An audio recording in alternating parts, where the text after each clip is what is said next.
Well, this is a 28-day aged prime rib, and they call it a primal. And it's what they use to cut ribeyes from. That's normally what you would see this in the butcher case, unless at the holidays you're cooking the whole roast. But we're gonna cook steak a lot of different ways today. So I'm gonna break this down into about 13 1.25 to 1.5 inch beautiful steaks. And so this is we'd call the fat cap. And the muscle fibers run this long ways. So when you're cutting a steak, you want to cut across the muscle fibers. So they're shorter fibers. It makes the steaks more tender. This one is boneless. And so the butcher took out the 7 rib bones that were in here. Kind of the tools of the trade. They would cut this out with a fillet knife. It's close work. It's hard to get underneath these. We love these knives. They're made in Germany, Gunter Wilhelm. They hold their edge. They're very tested. At events, we cook and cut a lot of steaks, and so holding the edge to keep it sharp is important. So this is called a slicer knife, or a prime rib knife in the trade, and it's for slicing long slices, and it works beautifully. So this is kind of going to do all the work for me. Let the tools do the work. And so when I'm slicing this, I'll flip it over so that the biggest part of the muscle is away from me. It's much easier to slice on the downstroke when the muscle's back here. And so I do where they took away the ribs, facing the board. And I could trim this whole, but I'm gonna wait and trim the steaks individually. So the first thing to do is to start with a clean end or block it. You can see that it's kind of a wedge shape. And so when I cut this steak, the first one, I'm looking to kind of square up so that when I'm cut the rest of them, I'm good. But this poor steak, wedge shape. So it's very narrow here and very thick here. And so, grilling this, this would be well done and this would be rare. So, but it is the most tender part of the steak. So I save that for the cook. In a commercial setting, this would probably go to the hamburger bin. So that's the first one, but it straightens that up so you can see that's a nice flat, straight edge. You can see the different muscles and the beautiful marbling inside there. So that one's straight. And sometimes, it's about the width of the knife. So I'll score about where that's gonna be. It's kind of a road map as I cut this to make sure that I get there. I grew up in the restaurant industry, so portion control is everything, Get fired if I didn't get 13 steaks out of this. So I'm just gonna go across and that will be 12 to 13 steaks. And again, this end over here, you need to square it up. It's kind of that wedge effect as well. But I leave it intact so it's something to hold on to while I'm cutting.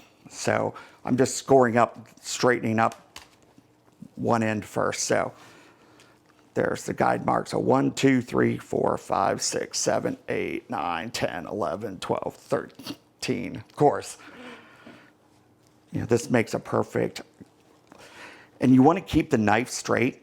If I veer this way or that way, the steak will become different thicknesses throughout. So it's really important to keep the knife straight and just let the knife do the work. You want a nice long strokes. Make sure I detach it all the way. But that is already so tender. That is just a beautiful steak. This outer muscle is called the spinalis muscle. Kind of other jargon, they call it the lip on the ribeye. The technical term is the spinalis, and it has a lot of more marbling than this muscle. In meat, every muscle tastes different. Like chicken, there's light meat, dark meat. Each of these muscles kind of have a different flavor to them. So that is a beautiful steak. It's untrimmed a little bit, but some people like fat. Some people don't like the fat, so you really trim it up to your preference. But this is about a 20 to 22 ounce steak. And, this is about $20 to $25. So this is as premium as you can find. It's aged, it's beautiful. This is the kind of steak you get when you go to a, steakhouse. the good ones. So I'm gonna lay these out here in just kind of a chronological order, and I'm gonna just cut through these do the magic of TV time lapse. But the real key is that uniform thickness. So I feel on this side, and then I feel on this side. So, it's pretty much the same thickness throughout. And it's a very showy. People are always very interested when we go to events and we'll cut the steaks for the competition. And so we'll get 10 or 20 of these ribs and we'll cut the steaks for a competition. People are always really interested. They don't ever see that happen. So, but the wider part of this, they call the chuck end. And so I prefer steaks that come from that end. And as you can see, this hasn't been trimmed very much. So before we prep these, we'll trim some of this down. I like the fat on the tail. Bob that off. That's pretty much what you would see at a butcher shop or at the grocery store. They'll take this big chunk of fat off of there. I like rendering that down and making French fries. That's what made McDonald's famous there, the lard in the French fries. We try not to waste any part of this. So I'm just checking again the thickness.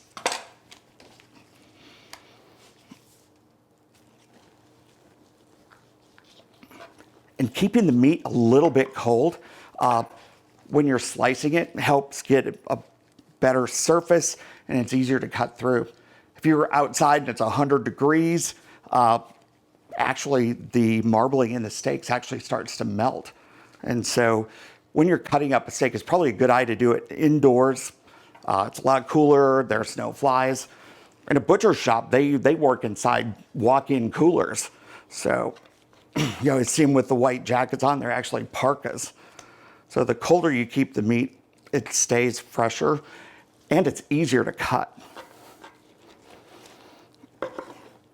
But all of these are just beautiful. This is an exceptional quality. So that little bit of firmness really helps guide the knife.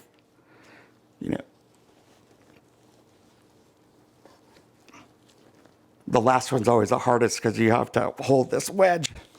But that's why I leave it there. At least I have something. But you can see the triangular shape of that.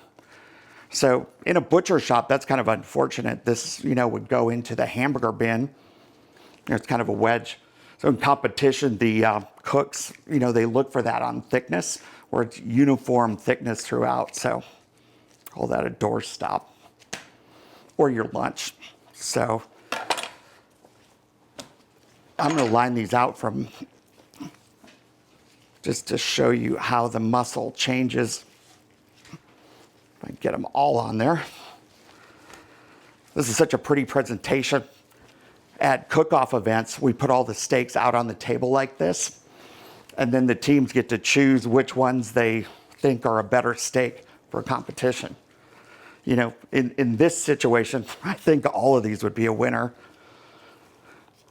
I think this was the granddaddy, in my opinion. Everyone's opinion's differently. So it's got a beautiful spinalis, beautiful marbling. It's so tender, it's just literally falling apart. But it changes as you go further down the loin. This spinalis muscle just goes away, and then it becomes a Kansas City strip. So I like the ones that are closer to the chuck end, that have this beautiful marbling. With the age on top of the beautiful marbling, you're going to have a consistent product. That's why restaurants use certified Angus beef. Their grading system, this is what they're looking for. Beautiful marbling, consistent product, and you can't go wrong when you buy quality. So we're in for a real treat when we cook these later today. So this will be done steak 7 ways. So we're going to cook these 4 different ways. Then we have the cowboy steak, the tomahawk, and the whole rib. So you don't get to see this much. You see it in the showcase. And when you buy a family pack, they're going to put this in the bottom.